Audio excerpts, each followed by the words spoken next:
सजाने संवारने में वासित सिद्दीकी जी और हमारे इस कार्यक्रम के आयोजन के लिए जिन्होंने विपक्ष को छत मुहैया कराने का काम किया है, भाई सम्मानित मंच पे विराजमान बबलू दीक्षित जी। सम्मानित साथियों, हमें लगता है 11 बजे से अब तक बहुत सारी बातें हो गई हैं। इंडिया गठबंधन के बारे में, देश के हालात के बारे में और आने वाली पीढ़ी के भविष्य के बारे में बहुत सारी बातें हुई हैं। हम तो इस गठबंधन के हम प्रत्याशी हैं और हमारा गठबंधन पूरे तीनों पार्टियों से नहीं, आप party, Congress party, Samajwadi party, हमारा गठबंधन तो कांग्रेस के उस आधार के साथ भी है जिस आधार के बल पर कांग्रेस पार्टी कभी यहाँ 40-45 साल तक राज करने वाली थी। उसमें दलित था, मुस्लिम था और हमारे त्रिपाठी जी ने आज ब्राह्मणों को काफी ललकारने का काम किया है। हमें लगता है ये गठबंधन, समाजवादी पार्टी तो उत्तर प्रदेश में है, लेकिन उत्तर प्रदेश से ही देश की प्रधानमंत्री का कुर्सी का रास्ता जाता है। समाजवादी पार्टी और इंडिया गठबंधन, आप पार्टी के गठबंधन से,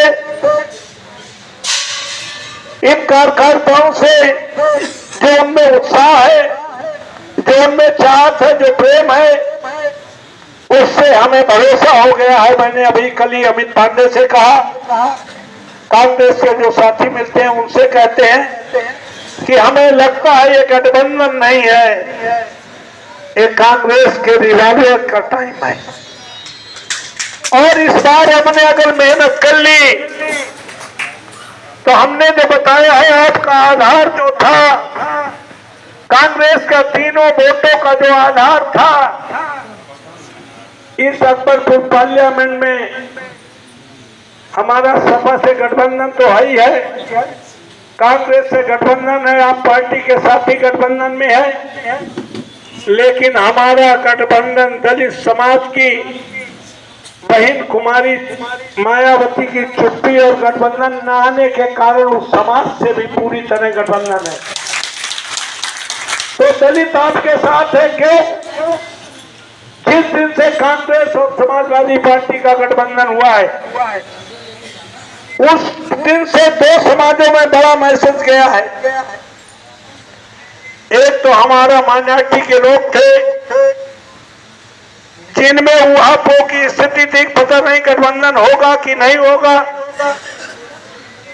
और अगर नहीं होगा तो हम किधर जाएंगे। उनमें भरोसा जगा है कि अब कहीं नहीं, इंडिया गठबंधन इस सांप्रदायिक ताकतों को हराने में सक्षम है। दूसरा, बहन जी की चुप्पी, गठबंधन में ना आना, दलित समाज में बड़ी बेचैनी है। चूंकि मैं तो उन्हीं के बीच पैदा हुआ हूं, वही हमारा आधार है, तो उनमें बड़े पैमाने पर बेचैनी थी। जिस दिन से कांग्रेस, अभी तक तो कल तक दलित समाज के लोग सोचते थे कि बहन जी ईडी और सीबीआई से डर रही हैं, इसलिए नहीं आ रही, लेकिन अब उन्हें पूरा भरोसा हो गया है। अकबरपुर पार्लियामेंट में ही नहीं, पूरे उत्तर प्रदेश में भरोसा हो गया है कि अब अगर कोई बाबा साहब अम्बेडकर के बनाए हुए संविधान को बचा सकता है, इस देश को बचा सकता है, तो इंडिया गठबंधन बचा सकता है, दूसरा कोई बचा नहीं सकता। तो आज दलित समाज बड़े पैमाने पर आपके साथ खड़ा है। कानपुर नगर में गठबंधन है। जब अकबरपुर में आंधी चलेगी, दलित, पिछड़ा, अकलियत, आदि आबादी और अगले समाज के लोग जिनको संविधान और लोकतंत्र में विश्वास है, जब वो साथ खड़े हो जाएंगे तो आप निश्चित जानिए कि कानपुर नगर की भी सीट गठबंधन की सीट होगी, किसी और की नहीं होगी। हमें केवल एकजुट रहने की जरूरत है। ये चुनाव बंटने का चुनाव नहीं है, क्योंकि बंटने का ही लाभ है। जो गुजरात से आए आदरणीय मोदी जी ने समाज में बंटवारा करके, बड़े बड़े सपने दिखा करके इस देश की गद्दी में बैठने का काम किया है। तो मैं तो बार बार कहता हूं कि ये चुनाव बंटने का चुनाव नहीं है, ये चुनाव एकजुट रहने का चुनाव है। ये चुनाव डरने का भी चुनाव नहीं है, ये चुनाव डट कर मुकाबला करने का चुनाव है। उन्होंने राहुल गांधी को फ्रीडम ऑफ स्पीच, जो हमारे संविधान में जो हमारे राइट्स हैं, उसको जब से आदरणीय मोदी जी आए हैं उस पर पाबंदी लगाने का काम किया है। अभी हाल ही में सुप्रीम कोर्ट ने स्पष्ट किया कि सत्ता के खिलाफ विपक्ष की टिप्पणी अपराध नहीं है। ये अपराध नहीं है, ये तो आप टिप्पणी आई है, लेकिन राहुल गांधी तो उस अपराध की सजा भोग चुके हैं। कर्नाटका में भाषण देते हैं, गुजरात में मुकदमा लिखा जाता है, ट्रायल करके पार्लियामेंट से बाहर किया जाता है। ये राहुल गांधी को बाहर का रास्ता नहीं दिखाया गया, ये बाकी देश के नेताओं को, संपूर्ण विपक्ष को ये संदेश दिया गया कि जिस कांग्रेस पार्टी का एक छत्र 40-45 साल तक रहा हो, दो प्रधानमंत्री परिवार ने दिए हो, उस पार्टी के राष्ट्रीय अध्यक्ष को बाहर का रास्ता दिखाया जा सकता है। तो बाकी लोगों को तो समझ लेना चाहिए कि तुम्हारा आज क्या होगा। साथियों, मैं कहना चाहता हूं, अगर बिना डरे हुए कोई नेता कश्मीर से कन्याकुमारी तक इतनी घोर टिप्पणियों के बाद भी अगर निरंतर चलने का काम कर रहा है, निरंतर भारत को जोड़ने का काम कर रहा है, देश के बचाने के लिए अपने को झोंकने का काम कर रहा है, उस नेता का नाम राहुल गांधी है और दूसरा कोई नाम नहीं है। और इस नजाकत को ठीक से समझते हुए, क्योंकि उत्तर प्रदेश में कांग्रेस कमजोर थी, इस नजाकत को समझकर अगर उत्तर प्रदेश में बड़ा दिल करके कांग्रेस के साथ कंधा से कंधा मिला करके आदरणीय मोदी जी के रथ को उत्तर प्रदेश में रोकने के लिए अगर गठबंधन करने का काम किया है, तो उस नेता का नाम अखिलेश यादव है, दूसरा कोई नहीं है। जिस दिन से गठबंधन हुआ है, माननीय अखिलेश यादव के खिलाफ सीबीआई जांच शुरू हो गई। राहुल गांधी और उनके परिवार के खिलाफ तो ईडी सीबीआई तो लगी रहती है। आज हम कहने आए हैं कि हमारे दोनों नेताओं को नहीं, दोनों दलों, गठबंधन के दलों को, चाहे आप पार्टी के भी क्यों ना हो, केजरीवाल न हो, उनको भी ईडी सीबीआई का डर दिखा करके उनको तोड़ने की कोशिश की जा रही है। इसीलिए मैं कहता हूं, ये चुनाव बंटने का चुनाव नहीं है, ये चुनाव एकजुट रहने का चुनाव है।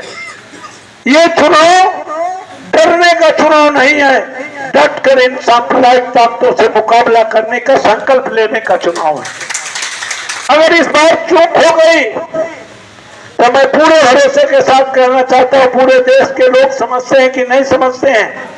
लोग कहते हैं संविधान बदल जाएगा, और हमें तो लगता है बदल गया है, क्योंकि 3 दिन के संसद सत्र में नए संसद भवन में संगठन की स्थापना करके जो राजतंत्र का प्रतीक है, उसकी स्थापना कर दी है।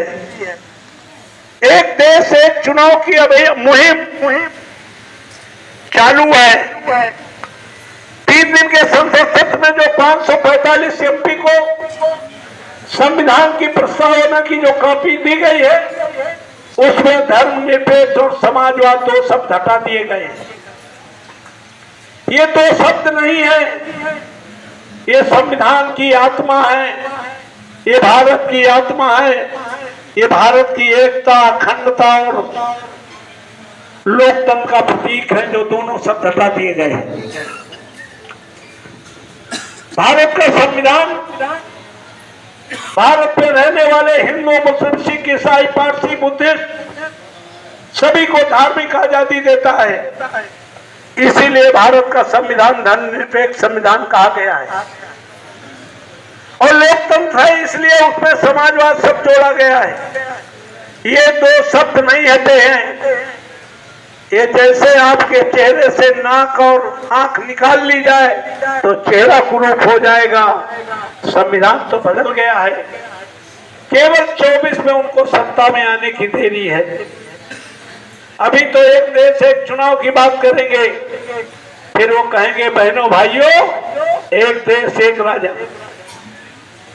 निश्चित तौर पर जानिए, अगर इस बार चूक हुई, इस बार आलस किए, तो आने वाले समय में फिर इलेक्शन खत्म, सिलेक्शन शुरू हो जाएगा। और सिलेक्शन वहीं से जो आरएसएस की लिस्ट आएगी उसी हिसाब से सिलेक्शन होगा। तो मैं आज एक ही बात कहने आया हूं कि कांग्रेस में मैं रहा हूं और मैं पहला आदमी हूं जो मैं किसी दल को छोड़ने के बाद दल के नेता और दल की बुराई में एक शब्द कहने पर विश्वास नहीं करता हूं।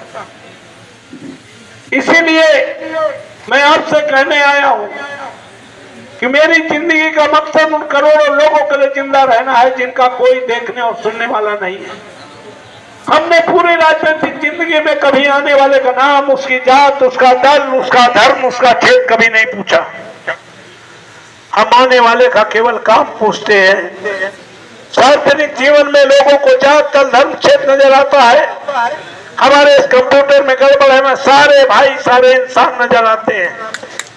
25-30 साल के सार्वजनिक जीवन में कोई करोड़पति, अरबपति, लखपति हम पर भरोसा करता है कि नहीं करता मैं नहीं जानता, लेकिन 25-30 सालों में हमने समाज के उस आखिरी व्यक्ति को भरोसा पैदा करा दिया है जिसके पैरों में चप्पल ना हो, शरीर में कपड़ा ना हो, पेट में भोजन ना हो, हमारे पास आने तक के पैसे ना हो, अपनी समस्या कहने के शब्द ना हो।